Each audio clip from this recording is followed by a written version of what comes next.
एक बार की बात है, एक छोटे से कस्बे में एक व्यापारी की बड़ी दुकान थी।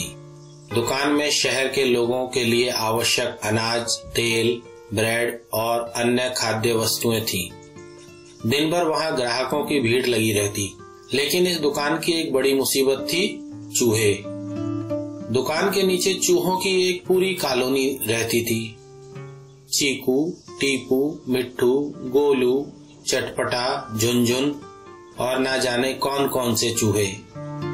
दिन ढला नहीं कि ये सारे चूहे निकल आते, दुकान में मस्ती करते, बोरे कुतरते, अनाज उड़ाते। रात होते ही चूहे दुकान में रखे सामान पर धावा बोल देते, खाद्य सामग्री चुरा लेते और व्यापारी के लिए सफाई के लिए गंदगी छोड़ जाते। व्यापारी चूहों से परेशान हो गया। वह दिन भर मेहनत करके सामान ठीक करता और दुकान की सफाई करता। रात में चूहे सब खराब कर देते, सफाई भी मुश्किल हो गई थी। एक दिन व्यापारी ने सोचा, अब बहुत हुआ, अब किसी भी तरह इन चूहों से छुटकारा पाना ही होगा। उसने बाजार जाकर एक बड़ी भारी और खतरनाक बिल्ली खरीद ली। काली भूरी, घूरती हुई आंखें और शिकार की रफ्तार बिजली जैसी। बिल्ली का नाम था शेरू। जैसे ही शेरू दुकान में आई, चूहों की शामत आ गई। हर रात चूहे डर के मारे अपने बिल में छिपे रहते। जो भी बाहर निकलता, शेरू की दावत बन जाता। अब चूहे दिन भर भूखे रहते। सबके चेहरे उतरने लगे। चूहों की संख्या दिन प्रतिदिन कम होने लगी। एक दिन चूहों ने आपातकालीन मीटिंग बुलाई। गोलू चूहे ने कहा, अगर ऐसे ही चलता रहा तो हमारी कॉलोनी का नामो निशान मिट जाएगा। मिट्ठू चूहा बोला, हमें कुछ करना होगा। उन चूहों में चीकू नाम का एक चूहा था जो बड़ा होशियार था। उसने सुझाव दिया कि अगर हम बिल्ली के गले में घंटी बांध दें तो जैसे ही वह बिल्ली चलेगी तो घंटी बजेगी और हम सतर्क हो जाएंगे। वाह, क्या योजना है, सब चूहों ने तालियां बजाई। पर तभी एक बूढ़े चूहे ने पूछा, घंटी तो ठीक है, पर बांधेगा कौन? सब चुप। कोई हिम्मत नहीं कर रहा था। शेरू के पास जाना मतलब सीधे मौत के मुंह में जाना। तभी भीड़ में से एक दुबला पतला पर बेहद ही हिम्मती चूहा सामने आया। नाम था बबलू। बबलू बोला, मैं जाऊंगा, मैं बिल्ली के गले में घंटी बांधूंगा। सबकी आंखें फटी की फटी रह गई। इतना छोटा चूहा और इतनी बड़ी हिम्मत। छोटा चूहा सुंदर गुलाबी रिबन जिस पर 3 घंटियां लगी हुई थीं, दुकान में ले गया। वह साथ में एक आईना भी लेकर गया। दुकान में बिल्ली तैयार बैठी थी, अंदर आने वाले किसी भी चूहे पर झपटने का इंतजार कर रही थी।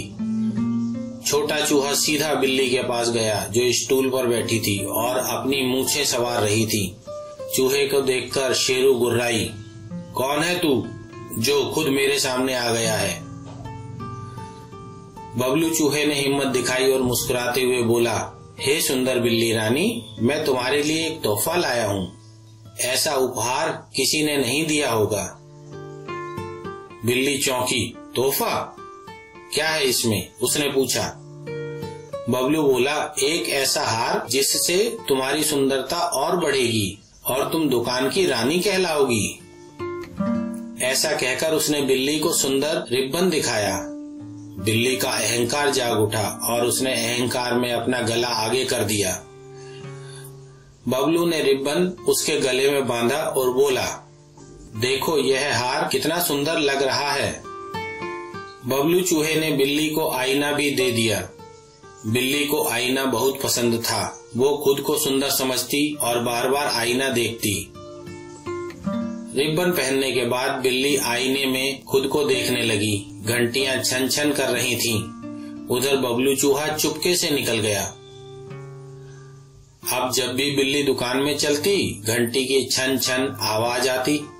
चूहे समझ जाते, बचो, शेरू आ रही है। अब कोई चूहा नहीं पकड़ा जाता। शेरू परेशान हो गई।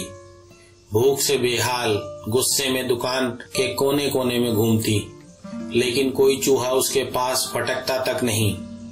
दुकान से भोजन अभी भी चोरी हो रहा था। बिल्ली भूखी और निराश होकर घूमती रहती। उसे चूहे से उपहार स्वीकार करने की अपनी मूर्खता का एहसास तक नहीं हुआ। दोस्तों, इस कहानी से हमें यह शिक्षा मिलती है कि सिर्फ योजना बनाना काफी नहीं, उसे पूरा करने के लिए साहस और बुद्धि की जरूरत होती है। सच्चा नेता वही होता है जो सबसे पहले कदम उठाता है, डर को पार करता है और दूसरों के लिए रास्ता बनाता है।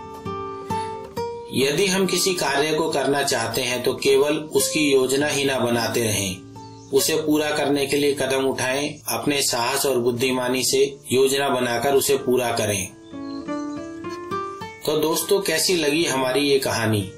ऐसी ही मनोरंजक और शिक्षाप्रद कहानी देखने के लिए हमारे चैनल को सब्सक्राइब कर ले, ताकि आगे भी हम ऐसी प्रेरणादायक कहानियां आप तक लाते रहें। धन्यवाद।